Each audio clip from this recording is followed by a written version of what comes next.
Web3 AI is facing some challenges, and those challenges are not just limited to plummeting token prices, which, if you look at even the most influential, maybe the most important cryptos in Web3 AI, such as Near, you will see that those tokens are very far from their all time high price. The token velocity may be about the same, however, which is arguably a more important metric to be measuring the success of Web3 AI by. However, Near cannot stand on its own. There's going to be a much larger sector of the Web3 AI space proliferating in the very near future with things like virtuals and Eliza AI 16Z, that token, and that agentic framework, and even with other protocols like 0G. They're going to be providing very critical infrastructure for builders to make more technology with. We need more use cases with AI in Web3 than we do block space at this point. So, what are you going to be building and why? And maybe more importantly, how are you going to be building it? And that's what brings us to our topic today, which is the landscape of responsible AI. How does that apply to Web3? How does Web3 AI, the sector and the leaders of that sector, how do they plan on expanding beyond just our crypto bro ecosystem with our very highly curated echo chambers and with all the speculation that goes on there within from the likes of yappers and other news sources that tend to edge more towards telling us about what's going to affect token price more than what's going to affect the overall outcome and longevity of a sector or the space as a whole. Well, maybe we can start by looking at what the mainstays in tech, those dinosaurs, those giants of the tech sector, such as Microsoft or Google, or even governments, what are they looking for from AI? Like it or not, Web3 is still a contrarian place to interact, either by building technology, by creating content, like this content you see here, or by doing anything. Using cryptocurrency is still seen as a scam. It's still scammy to most people around the world, despite the amount of people who might be holding it in any country. It's still mostly seen as a scam. And that's largely because of the narratives that are proliferated by mainstream media and by the national governments. Of course, that's changing to an extent in large governments, such as in the United States. However, it's still a lingering issue. So how are Web3 projects supposed to overcome that? Are they going to continue being contrarian and just win by attrition because they can outlast and outmaneuver their big tech adversaries? I don't know. I think it's something that needs to be explored. But one thing we do need to know is how responsible AI in big tech and in national governments is going to be a major sticking point for Web3. So, what are major companies and national governments looking for when they build and implement AI?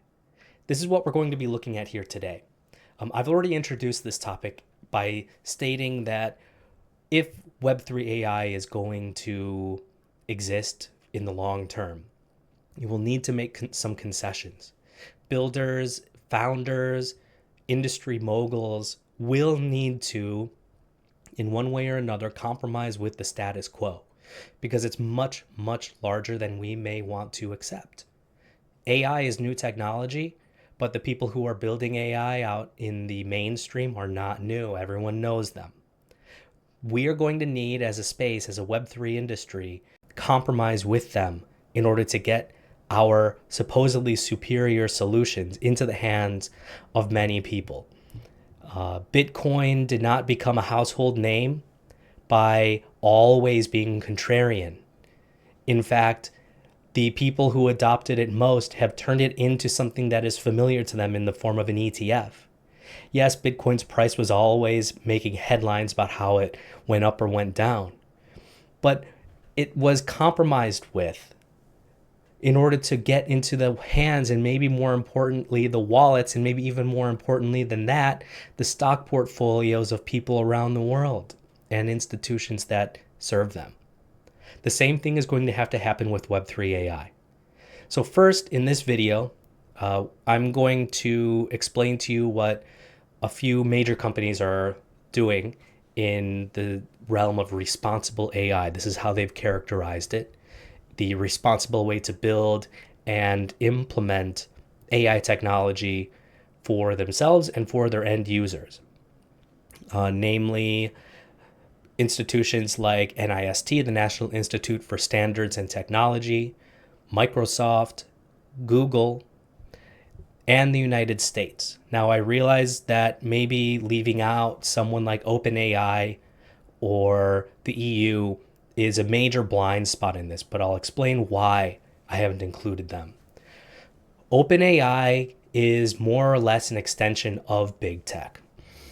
We already know that they are going to be hamstrung by whatever local government, whatever national government jurisdiction they are going into.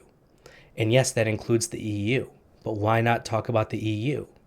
Because the EU's restrictions are so severe that the level of innovation there might as well be negligible or counted as negligible. The only places where innovation is really truly flourishing are places that are not heavily influenced by the EU, despite the size of their market. And the exemplar of that now is the United States. And I'm going to demonstrate to you how things have shifted in the past 2 or 3 years in the United States that have made innovation a welcome thing to happen, as opposed to in places like the EU. Now, this isn't me bashing the EU. I'm just stating things as they are, that responsible AI is an extension of the innovation that builders are doing with the technology. If they cannot make advancements with it, then there's really no point in bringing it up. At all times, the EU is going to be regressive in this sense. At all times, until at some point, for whatever reason, they make a change and they decide that they are welcome to technological innovation in an earnest and honest way. But until then, they're really not worth mentioning here. Now, how is this a factor when talking about these big companies like Microsoft or Google, or these institutions like the NIST? Well, because they're the ones who are going to be using the solutions. They don't build everything themselves, although they build much of what they use. They outsource their solutions to other companies. They let other companies build for them, and then they either acquire the company, they buy the service, or I don't know if this actually happens. Maybe it does.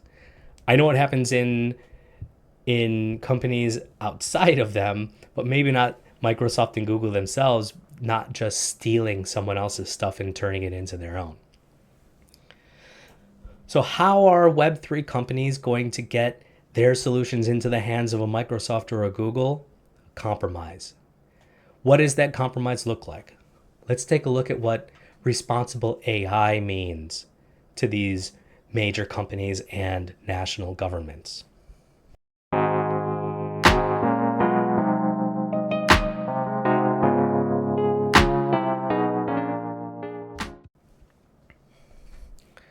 One thing that all of the cohorts that I'm going to be talking about here today have in common is they express an urgency for responsible AI. Responsible could mean different things to different companies, but we'll go company by company here. Some things they have in common, for example, are that widespread integration of AI into daily life necessitates deliberate, thoughtful ways of developing and using AI. I think we've seen many examples, alarming or otherwise, where AI has been used in ways that is not favorable, maybe not in the best interest of all people around the world. And so they're saying responsible way of approaching this is better, a deliberate, responsible approach. All of these companies acknowledge that AI, while it is very powerful and has tremendous potential, carries significant risks if not managed well. And they have different approaches, although some of these elements of those approaches are shared. For example, pervasive AI, like AI systems are becoming more and more a part of our lives, but our laws are lagging behind. They have not yet caught up with the unique risks of AI systems and society's needs. That's from Microsoft. Or maybe another bit from the US AI regulations. It says it can be misused to create new problems like algorithms getting biased or people losing their jobs. And furthermore, there are concerns about AI being used for national security threats and CBRN threats. Another one is ethical imperative, where Google states that developing responsible AI requires an understanding of the possible issues, limitations, and unintended consequences. This is a level of thoughtfulness that these companies and national governments are saying that they should or do take when developing and implementing AI. So now let's dive into the elements of each of these different ethical frameworks for producing responsible AI. First, we'll go with the NIST AI Risk Management Framework.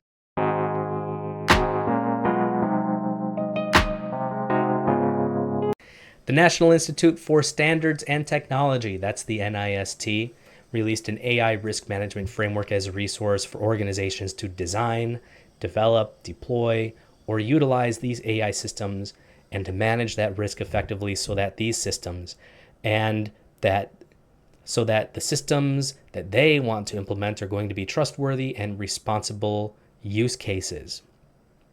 So the NIST issues 4 core functions as part of their framework for responsible AI: govern, map, measure, and manage.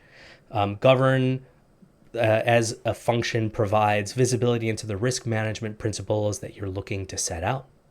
For map, it includes controls for business continuity, availability, trustworthiness, and secure software development. Measure, the measure element is about involving analyzing and assessing, benchmarking, and monitoring risks, whereas managing addresses any of the gaps that you're identifying to those benchmarks and to be able to continuously improve and to scale the controls. So these responsible AI frameworks, this one from NIST, I should say, the 4 core functions focus on kind of tamping things down so that the developers will always have control over what the AI can do so that it doesn't harm the end user in any way or a collective group of end users, i.e. society, in any way. This framework aims to achieve, or so it says, compliance with regulatory requirements, ethical and responsible AI practices, risk mitigation, and reputation management, an important one, something that Web3 worries about quite a bit. Competitive advantages through clear roadmaps in organizational culture and sustainability. And now on to Microsoft.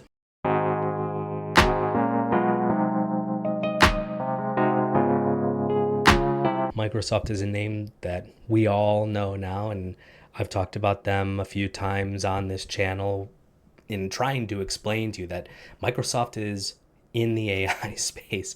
If you've used Office, you know that Copilot is there. If you have a Microsoft laptop, you know that Copilot, the AI assistant, is there helping you. I personally don't really like Copilot. I think it's inadequate. I turn it off because anytime it's on, it just kind of gets in the way. Unlike Clippy, they should bring Clippy back, to be honest with you. But they're developing a responsible AI standard to guide them in building and implementing their AI solutions.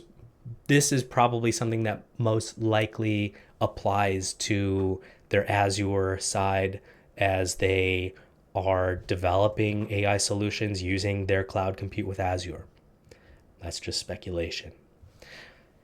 Microsoft's standard this is what they describe it as, a living document evolving to address new research, technologies, laws, and learnings from within and outside the company. And they say it was developed to provide concrete and actionable guidance as to what our principles meant and how they could uphold them. This is their second version, by the way. As a living document, it's going to evolve quite a bit. In Microsoft's case, they have 6 core principles: fairness, reliability and safety, privacy and security, inclusiveness, transparency, and accountability, with a goal-oriented approach in developing their AI.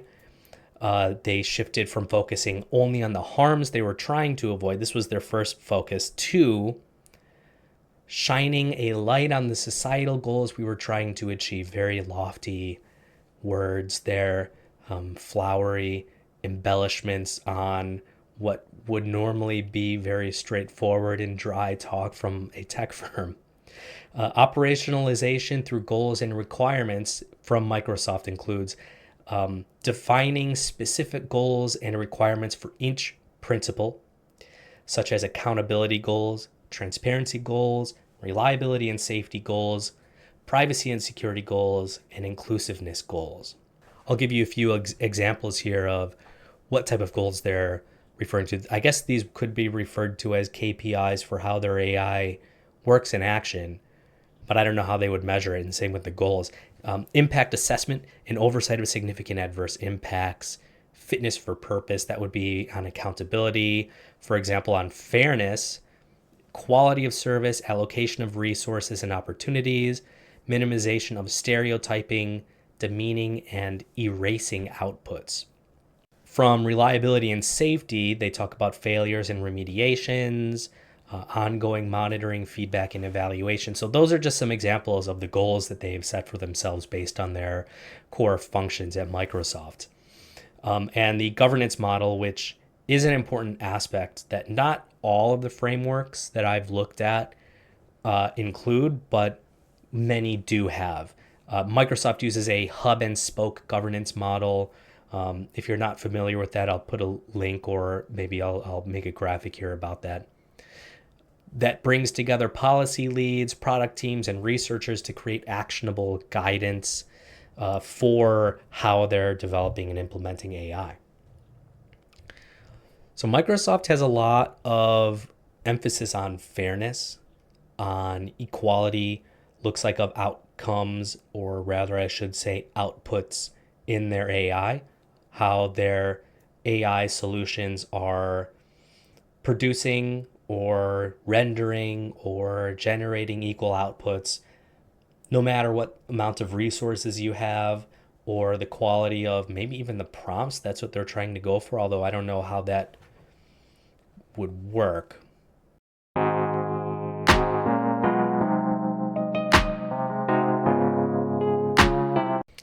Google's approach is rooted in a commitment to strive towards AI that's built for everyone, that's accountable and safe, that respects privacy, and that is driven by scientific excellence.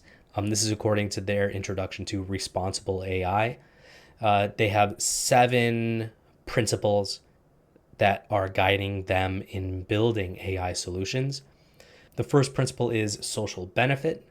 The next in order would be avoid unfair bias, build and test for safety, be accountable to people, incorporate privacy design principles, uphold high standards of scientific excellence, and be available for users that accord with these principles. So the last one would mean that anyone who doesn't accord with those principles may not have access to it. Being accountable to people kind of is in conflict with the privacy bit, because if you're not being accountable, but your data is being private, or your interaction with an AI is private, I don't know how it could be held accountable to anyone else. But this is what Google is saying their approach is based on. They do have prohibited applications. They stated very clearly that it will not design or deploy AI in technologies that cause harm, that create weapons, that does surveillance, that violates international norms, and develops technologies contravening international law and human rights. And this is all part of their responsibility by design in AI.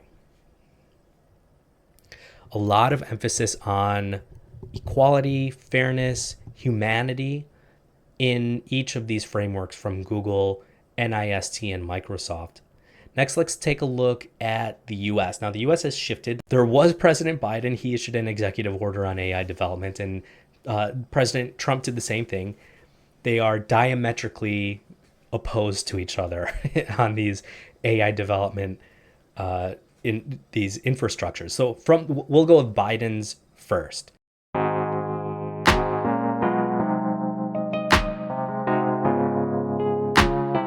Okay, and I think it's important to set this benchmark for presidential orders on AI, starting with Biden. As far as I know, he was the first one to issue such an order, and then to see how it has shifted towards Trump, or rather because of Trump. The executive order from Biden, we'll say that's Biden's order, aims for the safe, secure, and trustworthy development and use of artificial intelligence, while acknowledging that AI's power for good and bad, emphasizing the need to harness good and prevent bad. The Biden order talked about 8 core principles, so we're getting more and more complex from these national governments.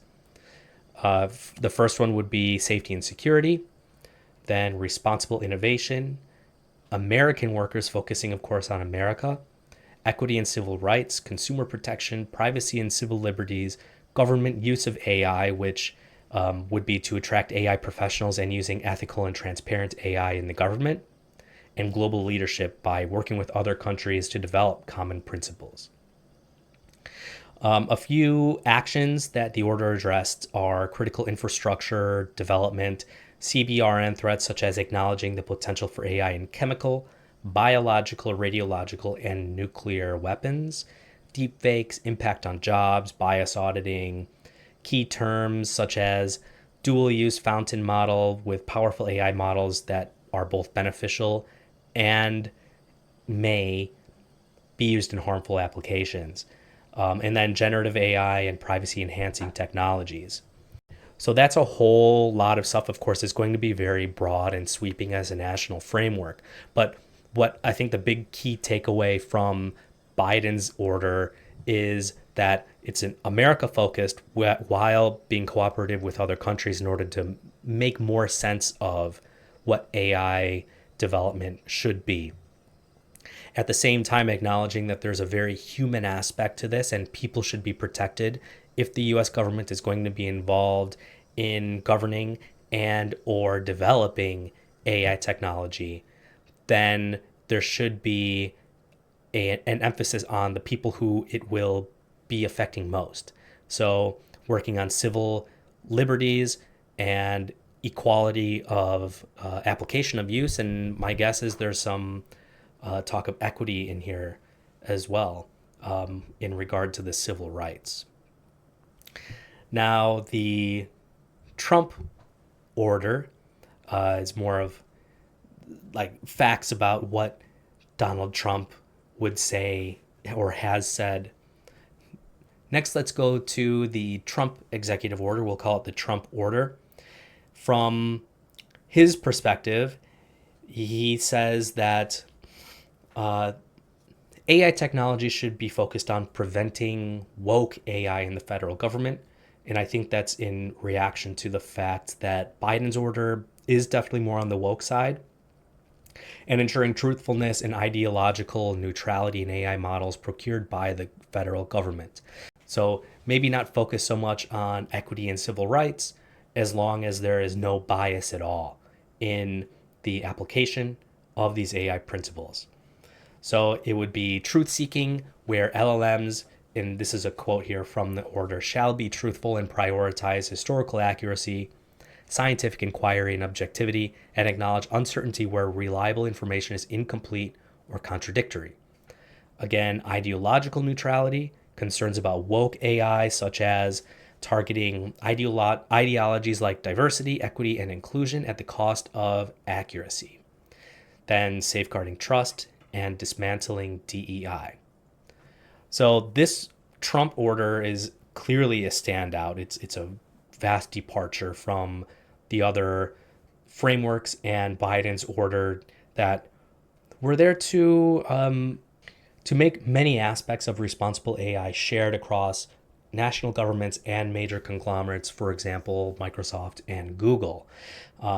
Probably you use Google AI products every day, especially if you are using an Android phone, you are. If you use Gmail, you are. So responsibility in that is probably a good thing that they're not just implementing AI solutions that are reading all of your chats and sending them over to Google headquarters. That would not be a good idea for us anyway. But still, even with Trump's order, there's some commonalities there. For example, there's no universal definitions of things, there, especially of responsible AI. There's nowhere in these frameworks does it talk about what responsible AI actually means. And they all acknowledge that AI is evolving. Microsoft maybe does it best by calling their responsible AI framework a living document. That they all emphasize the importance of transparency as well and want to eliminate bias. However, the way that they want to eliminate bias is vastly different, especially from Trump's order to Biden's order. In conclusion, I think we can see that there is a common thread among major tech companies and national governments, especially in the United States, that wants to focus on the responsibility that we as builders and we as end users, and most importantly, we as company owners and a government have in developing AI responsibly. What does that responsibility mean? We need to figure it out. But it all is about people. It's very people focused. It is an attempt to make sure that everyone can use AI applications freely, that they don't have to worry about harm coming to them from using it. Now, we're going to find that Web3 technology, Web3 use cases of AI, more specifically Web3 AI, doesn't talk about anything like this at all.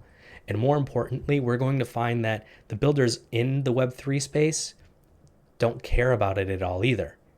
And I postulate that it is because of this, that despite the potentially superior technology that Web3 AI represents in its openness, in its unbiased nature, the builders are going to have to make a compromise with these large companies and especially with national governments in order to increase the adoption rate, which is abysmal right now. So thank you so much. I will go into detail about this Web3 side of things in the next video, which should include some interviews as well. Thank you.